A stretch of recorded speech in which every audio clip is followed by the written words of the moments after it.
예, 감사합니다. 좀 예민한 질문이 들어왔는데요. 대답을 잘 해주실 거라고 생각이 듭니다. 이 정치인으로서 안철수에 대한 생각과 패배한 정치인으로서 안철수에 대한 조언을 좀 해달라고 그러셨는데. 네. 이제 정치인으로서의 생각은 끝났고요. 이제 안철수 의원에 대해서 이제 그분이 정치인이고 저는 아니에요. 되게 편하더라고요.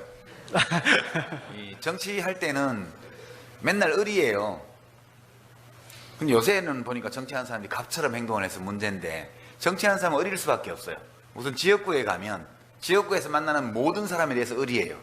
표를 받아야 되기 때문에. 그리고 지역구가 아닌 곳에 가서도 우리 지역구에 아는 사람이 있는 분일 수도 있잖아요. 그러니까 무조건 을이에요. 일단 가면. 기자분들하고 대할 때도 무조건 을이거든요. 거기서 자칫 갑행세를 하다가는 아주 된통당하게 돼 있습니다. 그건 기자들이 절대 안 봐줍니다. 그러니까 전반적으로 국민과의 관계에서 보면 노상 을의 입장에서 생각을 하게 돼서, 근데 제가 이제 지금은 갑은 아니지만 을에서는 풀려난 거 아닙니까? 그러니까 이제는 좀 마음대로 말해도 될 것 같다는 생각도 좀 들어요.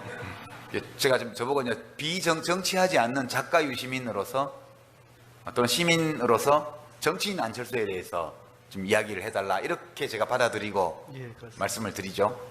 예. 정치할 때는 안철수 씨에 대해서 굉장히 칭찬을 많이 했죠. 제가 훌륭한 분이시다, 정치를 뛰어드신 걸 감사히 생각한다, 정말 고맙다, 그런 얘기하고, 이제 대선 기간에 단일화 때문에 삐걱거릴 때 조금 제가 이제 싫은 소리도 조금은 했습니다. 뭐 민주당 쪽에서 이랬다 저랬다 하면서 막 미팅도 안 되고 이럴 때 둘이 경쟁하다가 어깨로 좀 밀었는데, 축구하다가 어깨로 좀 밀었는데 운동장에 들어 누워가지고 심판 보고 옐로우 카드 꺼내라고 하고 있는 형국이다, 뭐 그 정도 민 거 가지고 그냥 뭐 이런 얘기도 조금 하고 했습니다. 근데 이제 냉정하게 말씀을 드리면요, 지금 안철수 의원이 가는 길은 매우 험난한 길입니다. 그러니까 그 독자 세력화라는 것은 제가 개혁당, 국민참여당, 통합진보당의 이 기획을 통해서 시도했다가 다 실패한 일이고요. 그 전에 한겨레 민주당, 꼬마 민주당, 1988년 13대 총선 때부터 시작해서 지금까지 수도 없이 누군가 시도했던 사업이에요. 노무현 대통령도 한때 통추, 꼬마 민주당을 할 때 이 지역주의 청산, 세대 교체 이 주장을 하면서 김영삼, 김대중 양김에 맞서서 대들었다가 완전 망했잖아요. 그때도 선거에서. 그러니까 우리나라의 주요 선거에서 제3당이 안정적인 기반을 확보한 예가 없습니다.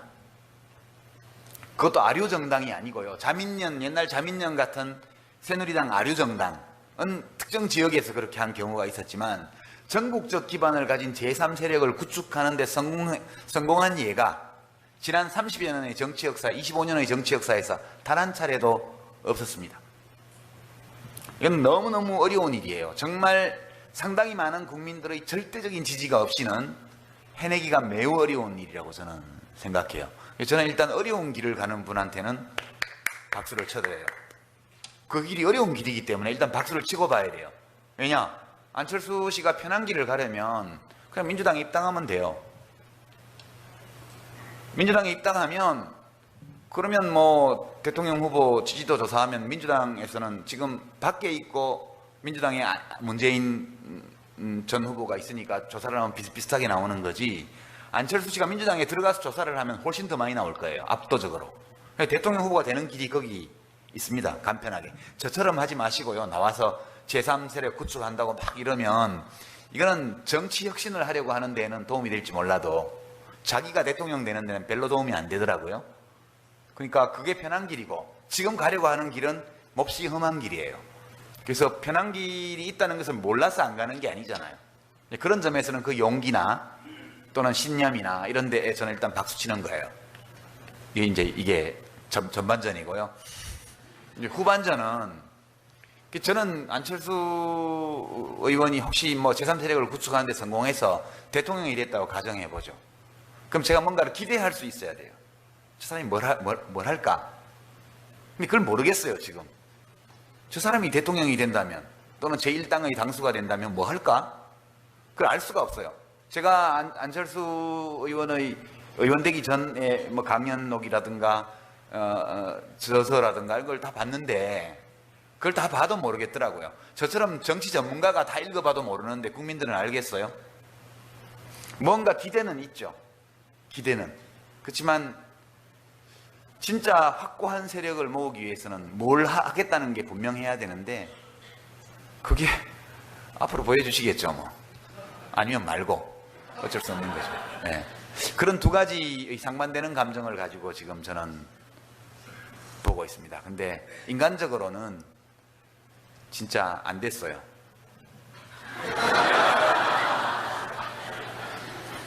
그 을 속으로, 예, 그 을의 위치로 스스로 가신 거기 때문에 참 안 됐다. 예, 그렇게 생각이 듭니다. 예, 잘 알겠습니다. 입니다. 치매와 노인 부양 문제에 관심을 많이 갖고 있는데, 그리고 장관님께서 장기 요양보험도 추진하셨는데 지금까지 경과를 어떻게 평가하시는지 하나 여쭤봤고요. 그리고 이제 그와 더불어서 저희 센터에서 다음 주에 치매 예방 극복 캠페인 걷기 대회를 한답니다. 혹시 오실 수 있는지 예, 여쭤봤습니다. 예. 이 행사 말씀부터 드리면 원래 전직 장관들도 행사를 좀 다니긴 다니는데요. 이제 전자가 앞에 붙어 있는 게 참 괴로워요. 55년 살면서 장관은 1년 반 했는데 맨날 앞에 전 뭐 붙어 있고 또 5년 국회의원 했다고 전 국회의원 이렇게 돼 있어서 자꾸 직함에 전자가 붙는 것은 현재 하는 일이 없다 그런 것을 얘기하는 것 같아서 당분간은 되도록 전직 장관으로 가는 행사, 전직 의원으로 가는 행사는 안 가려고 지금 제가 하고 있습니다. 이 시프트를 저도 해야 됐어요. 존재 이전을. 존재 이전이 완료될 때까지는 좀 봐주십시오. 예, 그리고 장기요양보험은 치매에 걸린 어르신들만을 위한 것은 아니죠. 이제 독립생활이 어려워진 이제 고령과 관련돼 있는 그런 노인성 질환과 관련해서 이렇게 어려운 분들은 다 혜택을 보도록 되어 있는데 원래부터 예견되었던 문제들이 지금 조금씩 드러나고 있죠. 그 문제를 몰라서 그렇게 한 게 아니고 처음부터 알고 이제 지금 이 제도를 도입한 겁니다. 그게 이제 두 가지인데요. 첫째는 적용 범위가 너무 좁아요. 그러니까 중증도로 해서 1급, 2급만 지금 해주고 있는 거거든요. 두 번째는 그 이제 서비스의 품질이 아직 좀 미흡할 뿐만 아니라 종사자들의 처우가 굉장히 어려워요, 지금. 그러면 이제 이 두 가지 문제, 두 가지 측면의 문제예요. 종사자들이 어렵기 때문에 서비스가 나쁜 거예요. 그게. 물론 그 중간에 그 경영자들, 노인 요양시설 경영자들의 그게 이제 아무나 만들 수 있게 됐기 때문에 그런 문제도 있긴 합니다만 뭐 그 자체보다는 근원적인 한계가 있죠. 그거를 이제 입법안을 낼 때 사실 최종적으로 고민했던 내용이 바로 그 문제였는데요. 제가 이제 그 장기요양보험료를 그게 건강보험료의 몇 % 이렇게 해서 붙여서 지금 내는 거 아닙니까? 2007년도에 입법을 할 때 2008년도에 시행에 들어가면 첫 번째 시기에 건강보험 가입자들이 내게 되는 월보험료가 얼마냐? 이 장기요양보험 보험료가 그랬더니 1인당 평균 4,000원이래요. 한 달에. 그러면 이제 1년에 5만 원이잖아요. 동계산 해보면 돈이 금방 나오거든요. 이 국고보조도 좀 들어가고 하긴 하지만 그거 갖고 뭘 합니까? 그거 갖고 하려니까 1급, 2급밖에 못 해드리고 그 다음에 이제 가정서비스, 재가서비스나 이런 것도 좀 부실하고 또 요양서비스 수가도 지나치게 낮춰 잡아야 되니까 수가가 낮으면 서비스 질은 떨어질 수밖에 없고 종사자 처우도 낮을 수밖에 없는 거 아니냐. 그렇게 해서 이거를 한 8,000원 수준으로 2배로 해서 처음부터 좀 더 크게 해보자. 그렇게 이제 제가 전략회의에서 얘기를 했더니 공무원들이 다 반대를 하더라고요. 왜 반대를 하십니까? 그러니까 장관님 그게 취지는 동의를 하는데요. 이러면서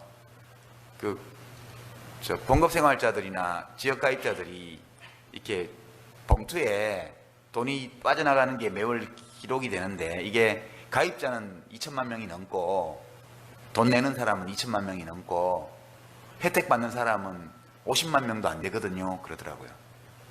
그래서 그렇게 되면 혜택은 소수가 받고 부담은 압도적 다수가 하는데 처음부터 돈이 만 원 단위로 이렇게 가게 되면 그러면 이제 제도에 대한 저항감이 커져서 제도가 정착하는데 어려움이 있습니다. 그러니까 처음에는 좀 작게 시작해서 일단 이제 혜택이 뭔지를 좀 보여드리고 그리고 이 제도에 대한 호응도가 높아지면 그때 서서히 이제 보험료를 올려가면서 적용 범위를 확대하고 수가를 조정하면 됩니다. 그래서 그건 귀하들 말이 일리가 있는 것 같습니다. 그래서 제가 이제 그렇게 한 거거든요. 근데 이제 그 뒤로 제가 장관에 나오기 전에 이제 2단계 이제 장기요양보험 2단계 확대 방침을 다 결재를 하고 나왔었는데 그 뒤에 진행이 잘 안 된 거죠. 지금 이제 논의되고 있으니까 아마 그런 문제들을 종합해서 향후에 좀 더 확충하고 범위를 확충하고 내실을 더 기할 수 있는 이런 보완책들이 좀 더 있어야 되지 않을까 저는 그렇게 생각합니다. 예, 감사합니다. 좀 예민한 질문이 들어왔는데요. 대답을 잘 해주실 거라고 생각이 듭니다.